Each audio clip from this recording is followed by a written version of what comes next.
Welcome students.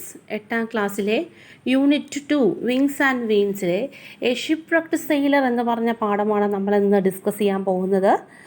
അത് എഴുതിയിരിക്കുന്നത് Gabriel ഗാർഷ്യസ് Marcus. അദ്ദേഹത്തിൻ്റെ സ്റ്റോറിയാണ്. അദ്ദേഹം ഒരു കൊളംബിയൻ നോവലിസ്റ്റ് ആയിരുന്നു, ഒരു short story writer, screen writer, journalist. അദ്ദേഹത്തെ ഗാബോ എന്നാണ് സ്നേഹത്തോടെ വിളിച്ചിരുന്നത്. അദ്ദേഹത്തിന് നിരവധി പുരസ്കാരങ്ങൾ ലഭിച്ചിട്ടുണ്ട്. അദ്ദേഹത്തിൻ്റെ ഷിപ്പ്‌റക്ട് സെയിലർ എന്ന് പറഞ്ഞ കഥ ഒരു ന്യൂസ് പേപ്പർ സീരീസായിട്ട് അദ്ദേഹം 1955 എഴുതിയതാണ്. അപ്പോൾ അതിനെക്കുറിച്ചിട്ടാണ് നമ്മളിന്ന് ചർച്ച ചെയ്യാൻ പോകുന്നത്. അപ്പോൾ ഈ പാഠത്തിൽ ഇതിൽ പ്രധാനപ്പെട്ട കഥാപാത്രങ്ങൾ എന്ന് പറയുന്നത് Velasco, then Julio Amador Caraballo, a tall well built man Castillo, Luis Rengifo, a confident seaman, then Ramon Herrera, a happy young man. ഇത്രയും പേരാണ് ഇതിലെ മെയിൻ ക്യാരക്ടേഴ്സ് എന്ന് പറയുന്നത്. അപ്പം ടെക്സ്റ്റിലേക്ക് പോകാം, ശ്രദ്ധിക്കുക. ഫസ്റ്റ് പേജിൽ the story of the shipwrecked sailor tells the saga of Luis Alejandro Velasco, a 20-year-old sailor who was washed overboard during a storm in the middle of the Caribbean Sea on February 28. In 1955, clinging to a life raft without food and water, he survived 10 days on the open sea. What happened to Velasco and his shipmates? Reading the following extract from the novella and find out what happened to them. അപ്പോൾ നമുക്കിതിൽ ഷിപ്പ്‌റക്ട് sailor എന്ന് പറഞ്ഞൊരു കഥയാണ്. ആരെക്കുറിച്ചുള്ള കഥയാണ്? Luis Alejandro Velasco. അദ്ദേഹം ഒരു 20-year-old സെയിലറാണ്.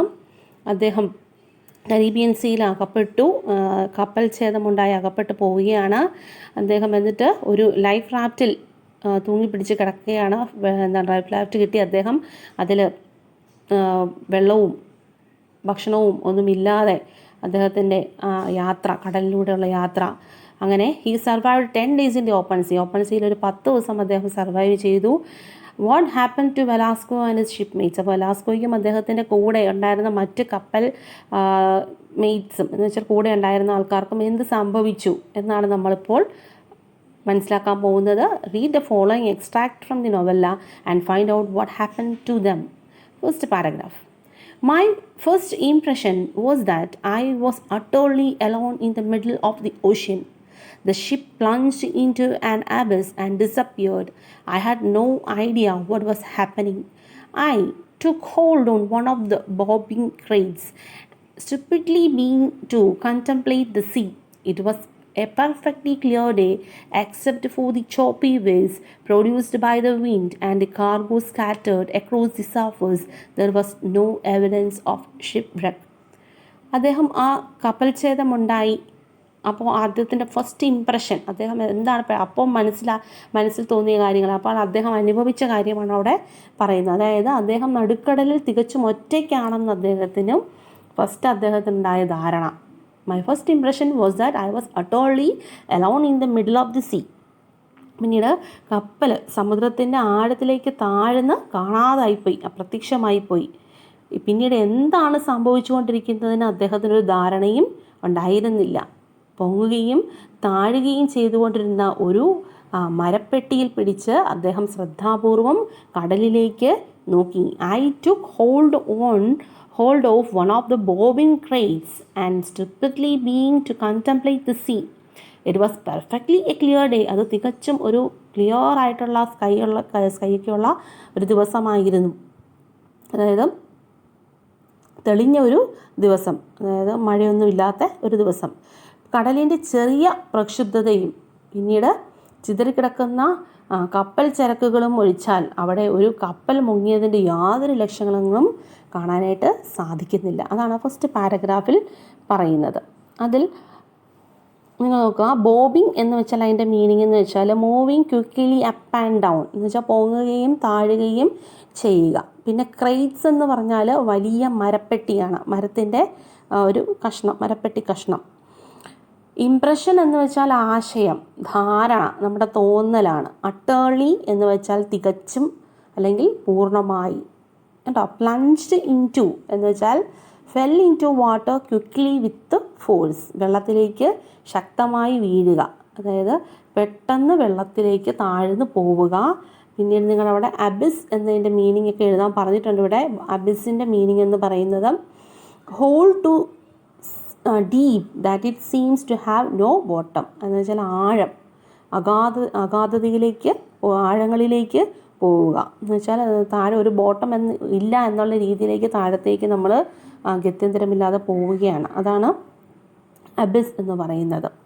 പിന്നെ കണ്ടംപ്ലേറ്റിൻ്റെ മീനിങ് എഴുതാൻ പറഞ്ഞിട്ടുണ്ട് ടെക്സ്റ്റിൽ. എന്ന് വെച്ചാൽ to look at in a careful way, നമ്മൾ ശ്രദ്ധാപൂർവം നോക്കുക, ശ്രദ്ധാപൂർവം വീക്ഷിക്കുക എന്നാണ് അതിൻ്റെ അർത്ഥം. അപ്പം ആദ്യത്തെ പാരഗ്രാഫ് മനസ്സിലായെന്ന് വിശ്വസിക്കുന്നു. Next paragraph. Soon I began to hear shouts near by.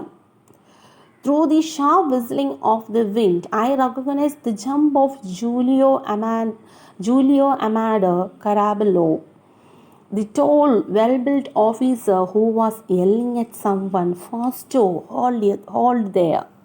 അപ്പോൾ ഇത് അദ്ദേഹത്തിന് ആദ്യത്തെ ആ ഒരു പരിഭ്രാന്തിയൊക്കെ കഴിഞ്ഞിട്ട് പെട്ടെന്ന് അദ്ദേഹം പിന്നെ കേൾക്കുന്നത് സമീപത്തായി ഉറക്കെ അദ്ദേഹം ഓരോ ശബ്ദങ്ങൾ കേൾക്കാൻ തുടങ്ങി. അതായത് കാറ്റിൻ്റെ നിശിതമായ ചൂളം വിളികൾക്കിടയിലൂടെ ജൂലിയോ അമാഡോർ കരാബല്ലോ എന്ന് പറഞ്ഞ വ്യക്തിയുടെ, അദ്ദേഹത്തിൻ്റെ ഷിപ്പ്മേറ്റിൻ്റെ ശബ്ദം അദ്ദേഹം തിരിച്ചറിഞ്ഞു. മനസ്സിലായി അദ്ദേഹത്തിന് ആ ശബ്ദം. ആ കടലിൻ്റെ എരമ്പലിൻ്റെ ഇടയിലൊക്കെ അദ്ദേഹം ഇത് മനസ്സിലാക്കി. അദ്ദേഹത്തെക്കുറിച്ച് പറയുന്ന വിശദീകരണം നോക്കുക. Julio Amado Caraballo the tall, well built, അദ്ദേഹത്തിന് നല്ല ഉയരമുണ്ടായിരുന്നു. He was well built officer who was yelling at someone. അപ്പം എന്ന് വെച്ചാൽ അദ്ദേഹം എന്ന് വെച്ചാൽ ദീർഘകായകനും ആരോഗ്യ ദൃഢഗാത്രനുമായിട്ടുള്ളൊരു വ്യക്തിയായിരുന്നു. അദ്ദേഹം ആരോട് ഉറക്കെ വിളിച്ച് പറയുന്നു, തടിയ അവിടെ പിടിച്ചോ, ഫാസ്റ്റോ ഹോൾഡ് ചെയ്യുക, എന്ന് വെച്ചാൽ തടിയ അവിടെ നീ പിടിച്ചോ, എടാ തടിയ നീ അവിടെ പിടിച്ചോ എന്ന് അദ്ദേഹത്തിൻ്റെ അർത്ഥത്തിൽ പറയുകയാണ്. അപ്പോൾ ഇവിടെ soon I began to hear shouts nearby through the sharp whistling of the wind I recognised എന്ന് വെച്ചാൽ തിരിച്ചറിയുക എന്നാണ് അർത്ഥം. ദ വോയിസ് ഓഫ് ആരുടെയാണ്? Julio Amado Caraballo, the tall well built officer who was yelling at someone. കേട്ടോ, അപ്പം അവിടെ അത്രയും നിങ്ങൾക്ക് മനസ്സിലായെന്ന് ഞാൻ വിശ്വസിക്കുന്നു. നെക്സ്റ്റിന് അടുത്ത പാരഗ്രാഫിലേക്ക് പോകാം. It was if in that instant I had awakened from A moments deep sleep. I don't own me that I wasn't alone in the sea.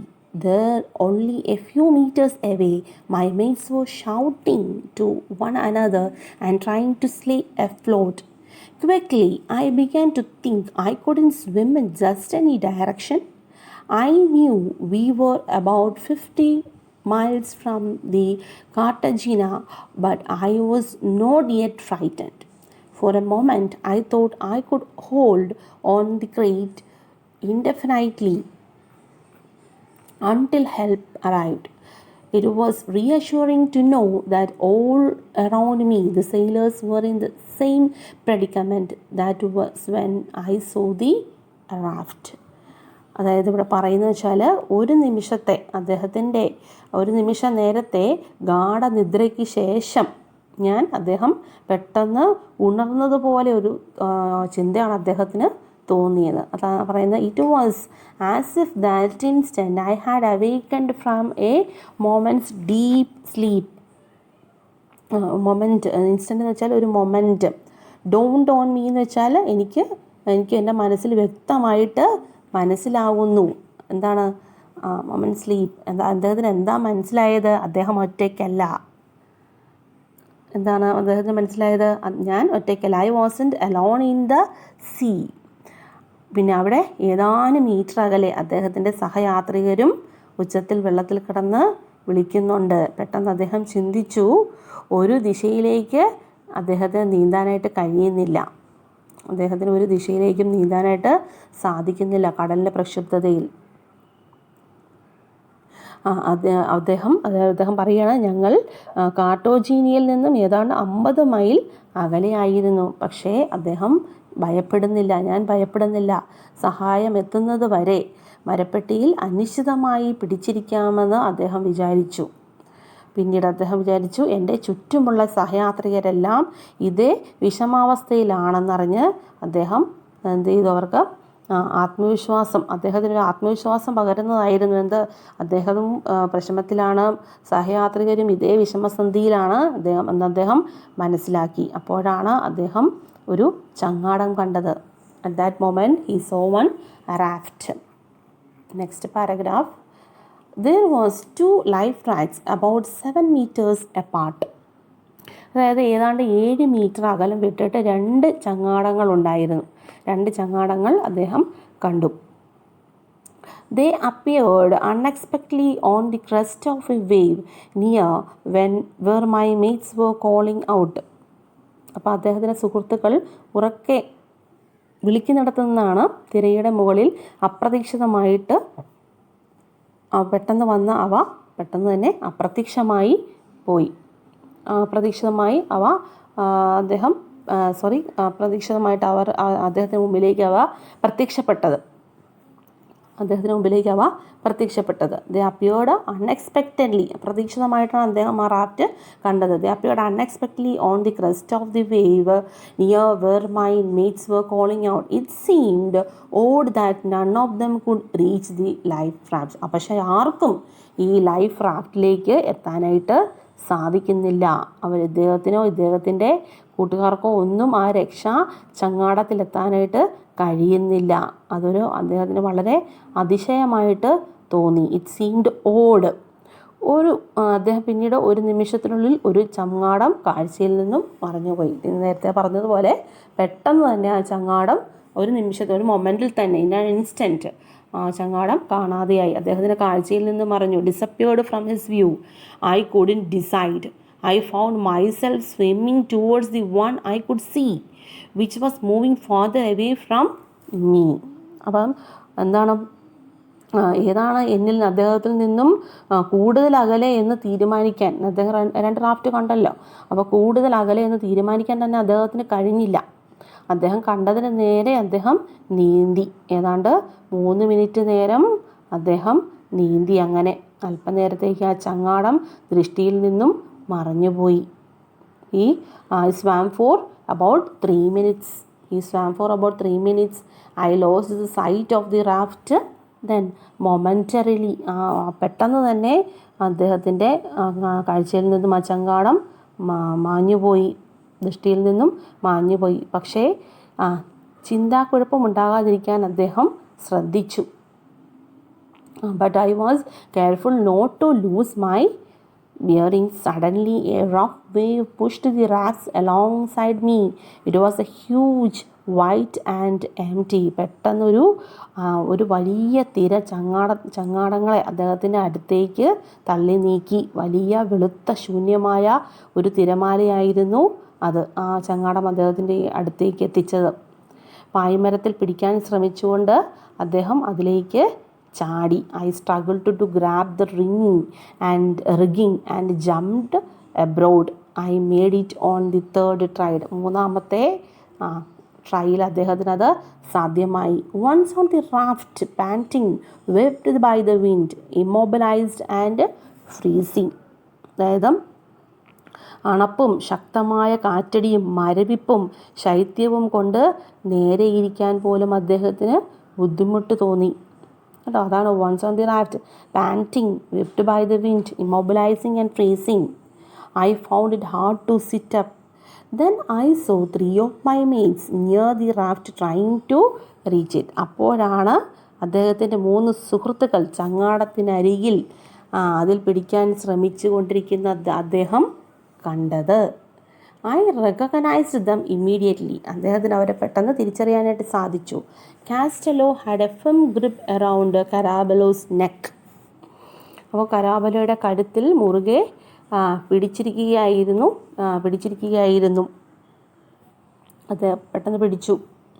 Caraballo, who had been on the watch when the incident occurred, was wearing his life jacket. അപ്പം അപകടമുണ്ടായപ്പോൾ ഡ്യൂട്ടിയിലായിരുന്ന കരാബല്ലോ അദ്ദേഹം ജീവൻ രക്ഷാ കുപ്പായം ധരിച്ചിട്ടുണ്ടായിരുന്നു. കേട്ടോ, അതാണ് life jacket എന്ന് പറഞ്ഞാൽ ജീവൻ രക്ഷാ കുപ്പായം. പിന്നീട് He yelled, "Hold on tight, Castillo." അയാൾ വിളിച്ചു പറഞ്ഞു, കാസ്റ്റിലോ മുറുകെ പിടിച്ചോളൂ എന്ന് വിളിച്ചു പറഞ്ഞു. Hold on tight, കാസ്റ്റിലോ. They floated amid the scattered cargo about 10 meters away.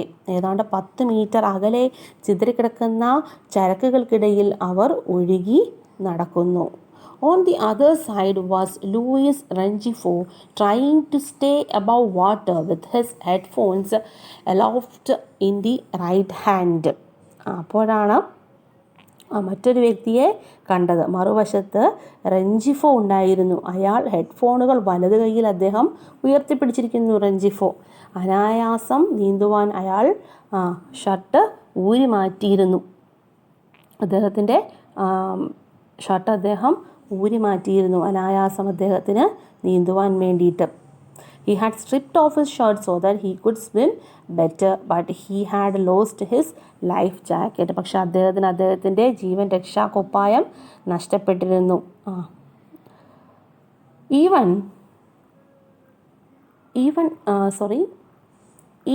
if I towards the raft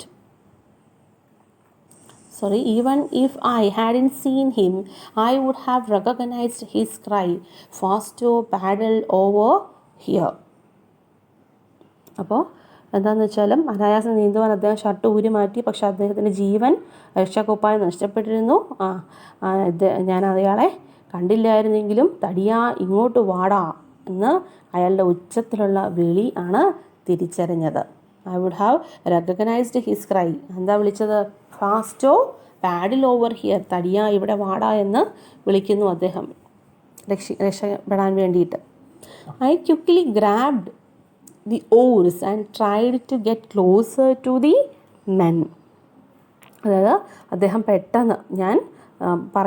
പറയുകയാണ് ഞാൻ പെട്ടെന്ന് തുഴകളെടുത്ത് അവരുടെ അടുത്തേക്ക് എത്താൻ ശ്രമിച്ചു. I quickly grabbed the oars and tried to get closer to the men. Who? Velasco.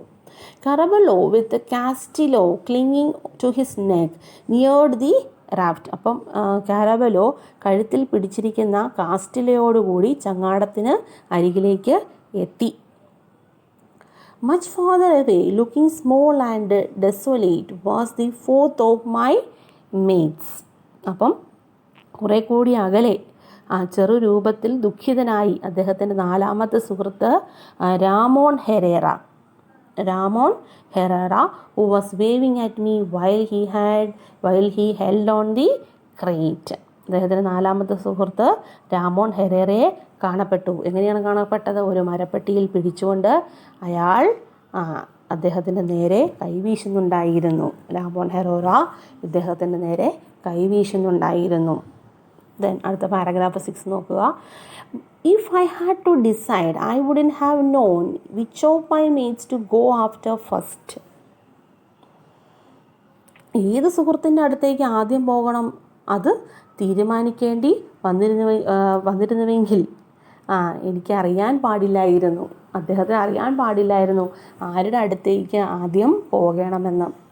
I wouldn't have known which of my mates to go after first, but when I saw Herrera, the happy man from Arjona, who had been with me only a few moments before, I began to paddle furiously. അപ്പോൾ അദ്ദേഹം തീരുമാനിച്ചു എന്താണ്? പക്ഷേ അർജോന എന്ന് പറയുന്ന സ്ഥലത്ത് നിന്ന് വന്ന എപ്പോഴും സന്തോഷത്തോടു കൂടി ഇരിക്കുന്ന ഇദ്ദേഹത്തിൻ്റെ കൂടെ അല്പം മുൻപ് വരെ മാത്രം സംസാരിച്ചു കൊണ്ടിരുന്ന ചെറുപ്പക്കാരനായ ഹെരേറയെ കണ്ടപ്പോൾ ഇദ്ദേഹം എന്ത് ചെയ്തു? ആ സർവ്വശക്തിയും എടുത്ത് അങ്ങോട്ട് തുഴയാൻ തുടങ്ങി. സർവ്വശക്തിയുമുണ്ട്. He began to paddle furiously വെച്ചാൽ സർവ്വശക്തിയും എടുത്ത് അങ്ങോട്ട് അദ്ദേഹം തുഴയാൻ തുടങ്ങി അദ്ദേഹത്തിനടുത്തേക്ക് രക്ഷിക്കാൻ വേണ്ടി. But the life raft was almost 2 meters long. പക്ഷേ എന്താണ്? ചങ്ങാടം ഏറെക്കുറെ 2 മീറ്റർ അകലെ ആയിരുന്നു. 2 meters long.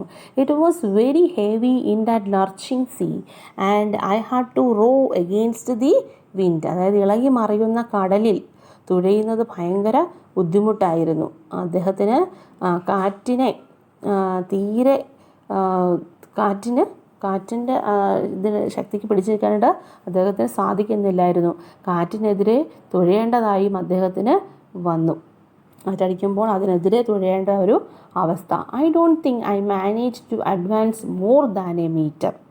അപ്പോൾ 1 മീറ്റർ കൂടുതൽ മുന്നേറാൻ കഴിയുമെന്ന് അദ്ദേഹത്തിന് അപ്പോൾ ഒട്ടും വിശ്വാസം ഉണ്ടായിരുന്നില്ല, തോന്നിയില്ല അദ്ദേഹത്തിന്. Desperate I looked around once more and saw that Herrera disappeared. അപ്പോൾ നിരാശനായി അദ്ദേഹം ഒരിക്കൽ കൂടി ചുറ്റിലും നോക്കി. പക്ഷേ അപ്പോഴേക്കും ഹെറേറ അപ്രത്യക്ഷനായി കഴിഞ്ഞിരുന്നു. എല്ലാം പെട്ടെന്നാണ് സംഭവിക്കുന്നത്. കടലിൻ്റെ ആ ശക്തമായ തിരമാലയിൽ only Rengifo was swimming confidently. അപ്പോൾ എന്താണ്, റെഞ്ചിഫോ മാത്രം അപ്പോൾ ആത്മധൈര്യത്തോടുകൂടി നീന്തുന്ന അദ്ദേഹം കണ്ടു. Swimming confidently towards the raft. ചങ്ങാടത്തിൻ്റെ അടുത്തേക്ക് ആത്മവിശ്വാസത്തോടെ തുഴയുന്ന അദ്ദേഹം കണ്ടു.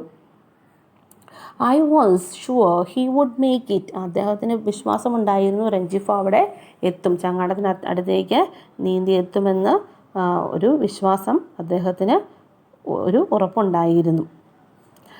I had heard him snoring below my bunk and I was convinced that his serenity was stronger than the sea. അപ്പോൾ അദ്ദേഹത്തിൻ്റെ കിടക്കയുടെ താഴെ കിടക്കയിൽ കിടന്ന് ഇദ്ദേഹം കൂർക്കം വലിക്കുന്നത് അദ്ദേഹം കേട്ടിട്ടുണ്ട്. അയാളുടെ ശാന്തത കടലിൻ്റെ ശാന്തതയേക്കാൾ ശക്തിയുള്ളതായിരുന്നുവെന്ന് അദ്ദേഹത്തിന് ബോധ്യം ഉണ്ടായിരുന്നു എന്നാണ് അദ്ദേഹം പറയുന്നത്. In contrast, Caraballo was struggling with Castillo so that Castillo wouldn't let go of his neck. അപ്പോൾ എന്താ സംഭവം എന്ന് വെച്ചാൽ, മറുവശത്ത് ആ സമയത്ത് കരാബലോയുടെ കഴുത്തിൽ നിന്ന് വിട്ടു പോവാതിരിക്കാൻ, നമ്മൾ ആദ്യം പറഞ്ഞല്ലോ കഴുത്തിൽ പിടിച്ചിട്ടുണ്ടായിരുന്നു, കഴുത്തിൽ നിന്ന് വിട്ടു പോകാതിരിക്കാനായിട്ട് ഒരു പരിശ്രമം നടത്തിക്കൊണ്ടേയിരുന്നു. They were less than 3 meters away.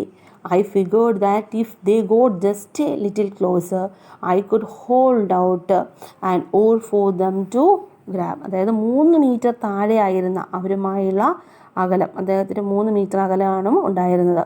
അവർ കുറച്ചുകൂടി അടുത്ത് വന്നിരുന്നെങ്കിൽ അദ്ദേഹത്തിന് അവർക്കൊരു തുഴ എറിഞ്ഞ് അവർക്ക് നീട്ടിക്കൊടുക്കാമായിരുന്നു എന്ന് അദ്ദേഹം വിചാരിച്ചു. ഒരു തുഴ, ഒരു ഓർ നീട്ടിക്കൊടുക്കാമെന്ന് വിചാരിച്ചു. പക്ഷെ അപ്പോൾ വലിയ ഒരു തിര ചങ്ങാടത്തിൻ്റെ മേലോട്ട് ഉയർന്നു വന്നു. But at a moment a gigantic wave, gigantic എന്ന് വെച്ചാൽ വലിയ തിര, lifted the raft and from the top of the huge crest I could see the mast of the small ship heading away from me. അതായത് ഒരു വലിയ തിര ചങ്ങാടത്തെ മേലോട്ട് ഉയർത്തി. പായ്മരം അദ്ദേഹത്തിൽ നിന്ന് അകലുന്നത്, അതായത് എതിർദിശയിലേക്ക് പോകുന്നത് തിരയുടെ മുകളിൽ ചങ്ങാടത്തിൽ ഇരുന്നു കൊണ്ട് അദ്ദേഹത്തിന് കാണാൻ കഴിഞ്ഞു. Heading away from me. When I came down again, Caraballo had vanished with Castillo hanging on his neck. അപ്പോൾ തിര അദ്ദേഹത്തെ ഉയർത്തിക്കൊണ്ട് പോയല്ലോ. അപ്പോഴത്തേക്കിനും എന്താണ് സംഭവിച്ചത്? തിര താഴ്ന്നപ്പോഴത്തേക്കിനും കരാബലോ കഴുത്തിൽ പിടിച്ച് തൂങ്ങിക്കിടന്നിരുന്ന കാസ്റ്റലോയോടൊപ്പം അദ്ദേഹത്തെ കാണാതായി, അപ്രത്യക്ഷമായി കഴിഞ്ഞിരുന്നു. പിന്നീട് along 2 meters away, Rengifo was still swimming calmly towards the raft. അപ്പോഴും 2 മീറ്റർ അകലെ ഏകനായി റെഞ്ചിഫോ അപ്പോഴും ശക്തനായി ചങ്ങാടത്തിനടുത്തേക്ക് നീന്തിക്കൊണ്ടേ ഇരുന്നു അദ്ദേഹം. I don't know why I did this absurd thing. Knowing I couldn't move forward, I put the oar on the water as though trying to prevent the raft from moving, trying to anchor it in place. Rengifo, exhausted, paused a moment, then raised his arm, and when he held his headphones aloft and shouted again, "Fasto, row over here." അതായത് ചങ്ങാടം മുന്നോട്ട് നീങ്ങില്ല എന്നറിയാമായിരുന്നിട്ടും കേട്ടോ, അദ്ദേഹം അതാണ് പറയുന്നത്. I don't know why I did absurd things. ചങ്ങാടം മുന്നോട്ട് നീങ്ങില്ല എന്നറിയാമായിരുന്നിട്ടും ഞാൻ എന്തിനങ്ങനെ ചെയ്തു. അതായത് സ്ഥിരമായി നിർത്താനാവുമെന്നതുപോലെ ഞാൻ തുഴ വെള്ളത്തിലിട്ടു. അദ്ദേഹം സ്ഥിരമായിട്ട് നിർത്താൻ സാധിക്കുമെന്നതുപോലെ തന്നെ തുഴ വെള്ളത്തിലിട്ടു. അദ്ദേഹം ഈ അബദ്ധം എന്തിന് ചെയ്തുവെന്ന് അദ്ദേഹത്തിന് അപ്പോൾ മനസ്സിലായില്ല. അത്യധികം തളർന്ന റെഞ്ചിഫോ ഹെഡ്ഫോൺ ഉയർത്തി പിടിച്ചിരുന്നപ്പോഴത്തെ പോലെ കൈകൾ ഉയർത്തി ഉച്ചത്തിൽ വിളിച്ച് പറഞ്ഞു. അപ്പോഴും എന്താണ്, തടിയാ ഇങ്ങോട്ട് തുഴഞ്ഞു വാ എന്ന് അദ്ദേഹം വിളിച്ചുകൊണ്ടേ ഇരുന്നു. ആര് വിളിച്ചുകൊണ്ടിരുന്നത്? ഹെഡ്ഫോൺ ഉയർത്തിപ്പിടിച്ചിരിക്കുന്ന കൈകൾ ഉയർത്തിപ്പിടിച്ചിരുന്ന റെഞ്ചിഫോ. അങ്ങനെ അദ്ദേഹം വിളിച്ച് പറഞ്ഞുകൊണ്ടിരുന്നു. ബാക്കി ഭാഗം നമുക്ക് അടുത്ത ക്ലാസ്സിൽ നോക്കാം. അപ്പോൾ ഇത്രയും നിങ്ങളൊന്ന് ശ്രദ്ധിച്ച് ക്ലാസ് കേൾക്കുക. ബാക്കി അടുത്ത ക്ലാസ്സിൽ പറഞ്ഞുതരാം. Okay, thank you for listening.